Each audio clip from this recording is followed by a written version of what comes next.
Baik, Assalamualaikum warahmatullahi wabarakatuh. Perkenalkan, nama saya Agustisan Agatha Estepu dengan NIM C0E025005, kelas R001, Program Studi Keuangan Daerah, dengan dosen pengampu Dr. Wirmi Eka Putra SE MSI, dengan mata kuliah Pengantar Perbajakan. Baik, di sini saya akan mempresentasikan dengan materi yaitu aspek teknis dan hambatan pemungutan pajak, memahami stelsel, kendala, perlawanan pihak terkait, dan penggolongan pajak.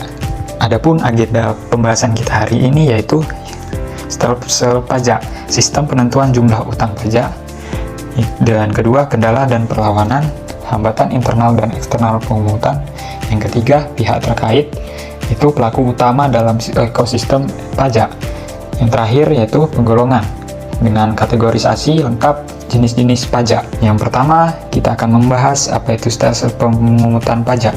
Yang pertama, stelsel nyata atau real, didasarkan pada penghasilan nyata, akurat namun pajak baru bisa dihitung di akhir tahun. Yang kedua, stelsel anggapan, dengan didasarkan pada anggapan penghasilan, misal sama dengan tahun lalu, memudahkan angsuran berjalan. Yang terakhir, stelsel campuran, kombinasi keduanya, awal tahun menggunakan anggapan, akhir tahun menyesuaikan dengan data real. Kita lanjut ke hambatan bagi pemerintah. Kendala masyarakat. Ada tiga. Yang pertama, edukasi, yaitu tingkat pemahaman cara hitung masih rendah.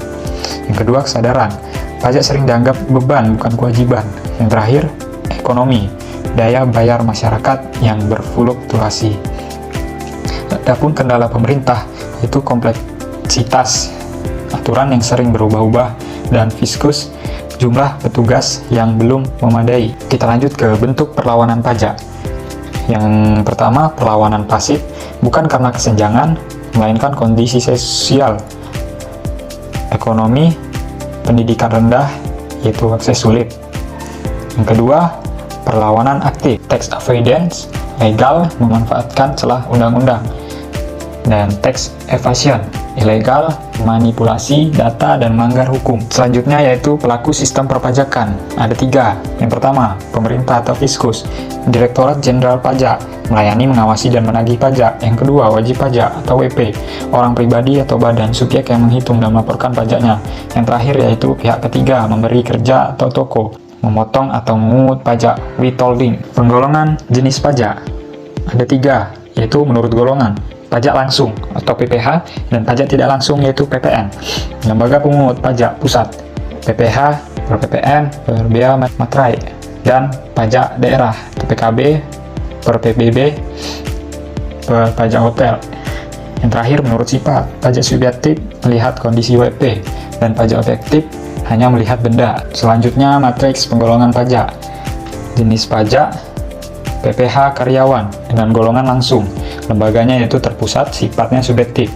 PPN belanja, golongannya tidak langsung, lembaga terpusat, sifat objektif. Pajak motor, golongannya itu langsung, dengan lembaga daerah per provinsi, dengan sifat sama, objektif. Yang terakhir, PBB rumah, dengan golongan tidak langsung, itu per daerah kota, dengan sifat sama, objektif. Adapun dengan poin pentingnya yaitu ada 4. Yang pertama, stelsel campuran menjaga keseimbangan arus kas negara dan wajib pajak. Yang kedua, keberhasilan pajak butuh sinergi fiskus, wajib pajak, dan pihak ketiga. Yang ketiga, tax evasion adalah kerugian negara yang harus diperangi. Dan yang terakhir, klasifikasi membantu memahami tujuan setiap pemungutan. Baik, itulah hasil presentasi atau hasil tugas presentasi saya. Kurang dan lebihnya saya mohon maaf. Saya Agustisan Agatha Estepu mengucapkan terima kasih.